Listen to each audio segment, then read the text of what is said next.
oyo nakazadde mafuta galina kakola ki gayika. So nyabo ekintu kino ekisobola kuganya kubeera na muntu na musajja era otuuka ekiseera gwe kennyini bakiyita batya okwagala nga tolina kukola ki tata bakiyita batya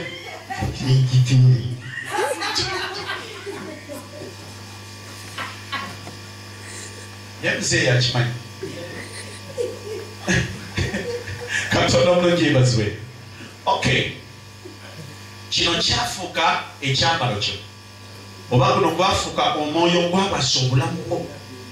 Yensonga lwaki buli muntu ajja n'alinga agezaako okulwana ennyo gumubba okibanga kifaanagana nti oyagadde muk'omusajja kati guli omwoyo gulina okuba bano ababa bakoze eki.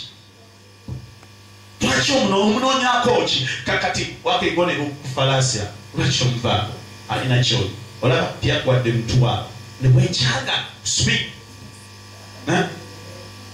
omwoyo gwo gwefuula bbaawe ne gubeera n'ebbuba eryoyo abamwa.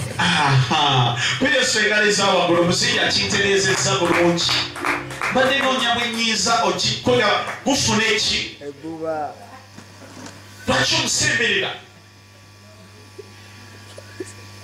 kati nebwekagaga neyandikwagadde takola ki abakola abamumanyi ekiwoza nze banjagala bangi ngaolaba abantu bagezaako okwagala naye nga naye bakubuuza omuntu ono ki ekyabeera kuye ensonga togikola ki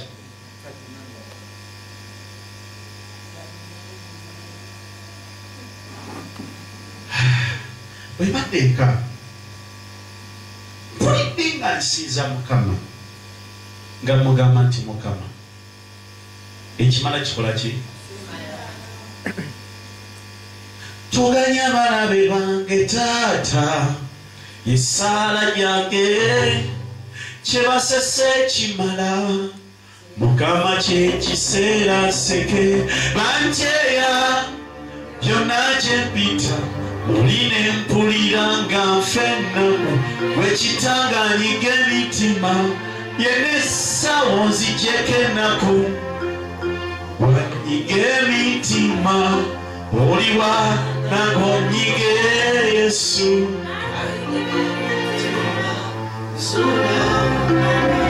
muserowooza otuwulire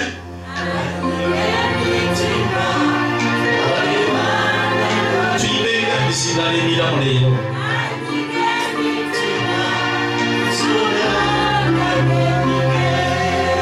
nze toganya abalabe bange taata yesaala yange kyebasese ekimala imusomozo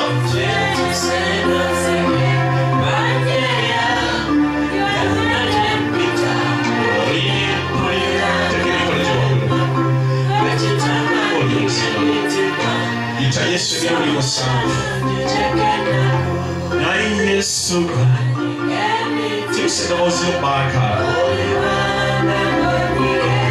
ita Yesu n'amaanyi ogambe Yesu Yesu Yesu Yesu njagala osumululire obulamu bwange obutaliddamu kubeera bwe buti Mukama musumula omuwala tamulinnya erya Yesu kino ekituula mu lubuto lwo kirabika okutagati fulayo kitano amaze omwoyo w'okubeera obw'eddembe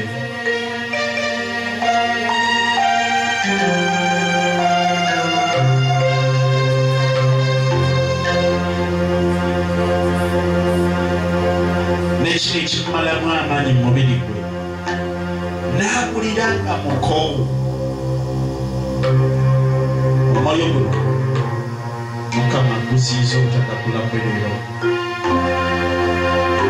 Yesu muteekako amaanyi n'ekisa ebiva gy'oli okubeera obw'eddembe leero mu linnya lya Yesu Mukama kakusumule ekintu kino kikuze bukuzi n'ekivudde ng'oludde nakyo kubanda kati bwe kikubaako oba nga toyina maanyi ng'olina nakanyama ng'owulira oluusi ne bakubuuza wabadde ki tuba na ansa naye Mukama akusumuludde.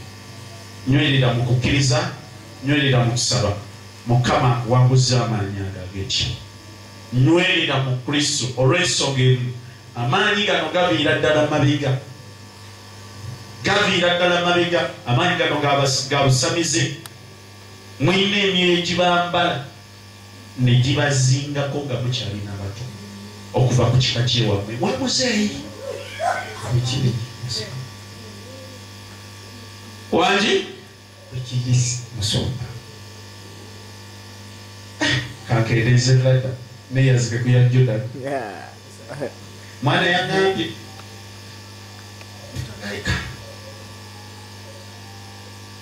kamulimu nti nze Mukama ndaga binene. Yesu omulungi yeebazibwe. Kati ekyoyo kino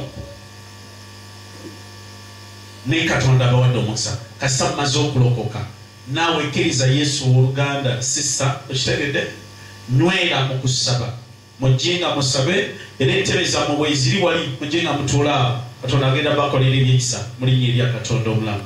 Mukama abawa omukisa.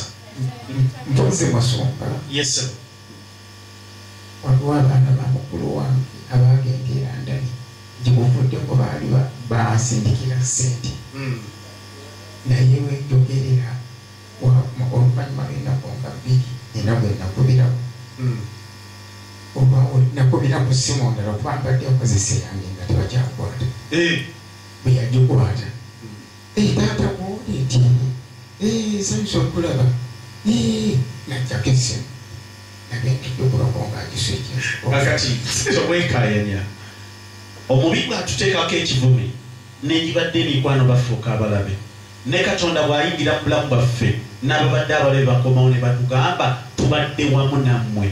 Mugende Mukama Katonda abatandiseko mu linnya erya Yesu. Amiina. Bakubira engalo ezaago Mukama bawuza. Sitalina kyogamba. Sitalina kyayogera ekirala. Nze ndi mu by'attaka naye patnaye nti owafuna ne bajja ne balambula ne bagamba twaseme tugenda tusasule tukubireko tukomewo naye oddamu bakubirako ne bagamba tetulambulanga. Kapuje kiyokoleramu Sanctuary Property. Okay, bano bennyini abali wano beetaaga ettaka mu linnya erya Yesu. Kakati genda Mukama kaba kasitoma abaleese ate nga basasula bajja bakutte n'okukwata nga balina obwetaavu. Bila nga akola mulimbo essaaye balafu bajje akoli owakiisa abaana nga badda kusomera agamba Mukama bafa bafe bagule ki kalire Katonda kagaggawaza abantu bagule ettaka ly'otunda. Genda Mukama abawa omukisa mu linnya erya Yesu. Katonda abatuweera omukisa. Kwela Yesu waffe engalo ezaawagulaliyo yimuka ku magulu go, yimuka ku magulu go. Ebirungi byasuubiza byani